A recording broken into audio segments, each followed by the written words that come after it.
여러분 안녕하십니까?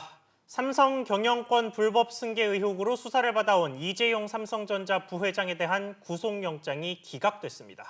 법원은 기본적 사실관계는 인정되지만 구속 필요성에 대한 소명이 부족했다고 판단했는데요. 취재기자와 이야기 나눠보겠습니다. 김한진 기자 나왔습니다. 김 기자, 네. 이 부회장이 일단 구속 위기는 면했어요. 그렇습니다. 지난 4일이었죠. 검찰이 이재용 부회장에 대해서 삼성물산과 제일모직 합병 과정에서의 주가 시세 조종 그리고 삼성바이오로직스 분식회계 등 혐의로 사전 구속영장을 청구했었는데요. 오늘 새벽 2시쯤 기각이 됐습니다. 국정농단 사건으로 구속됐다가 집행유예 판결로 풀려난 2018년 2월 이후 2년 4개월 만에 다시 수감될 위기에서 일단 벗어난 겁니다.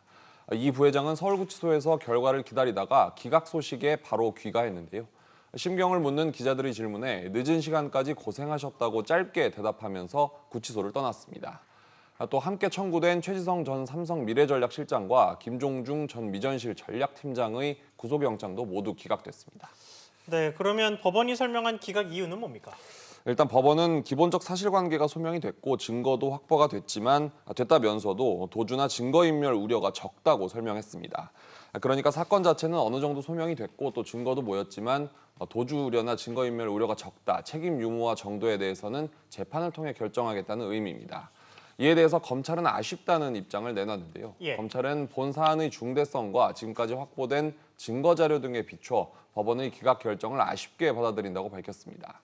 그러면서 영장재판 결과와는 무관하게 법과 원칙에 따라 향후 수사에 만전을 기할 예정이라고 덧붙였습니다. 앞서 검찰은 삼성미래전략실이 이 부회장의 경영권 승계를 위해 불법을 저지르는 과정을 이 부회장이 직접 보고받거나 지시했다며 구속영장을 청구했고 이 부회장 측은 영장심사에서 어떤 불법적인 내용도 보고받거나 지시한 적이 없다며 관련 혐의를 전면 부인했습니다. 네, 그럼 앞으로는 상황이 어떻게 진행될까요? 네, 우선 검찰은 구속영장을 재청구할지 여부를 검토할 것으로 보입니다. 앞서 지난 2017년 박영수 특검팀도 구속영장이 기각되자 보강수사를 통해 한 달 뒤 구속영장을 다시 청구를 했고 발부가 된 바 있습니다.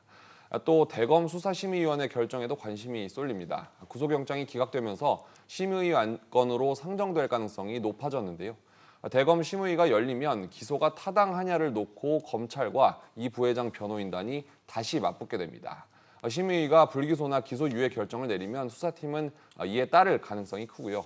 반대로 기소 결정을 내리면 불구속 기소가 가능해집니다. 네, 김 기자 잘 들었습니다.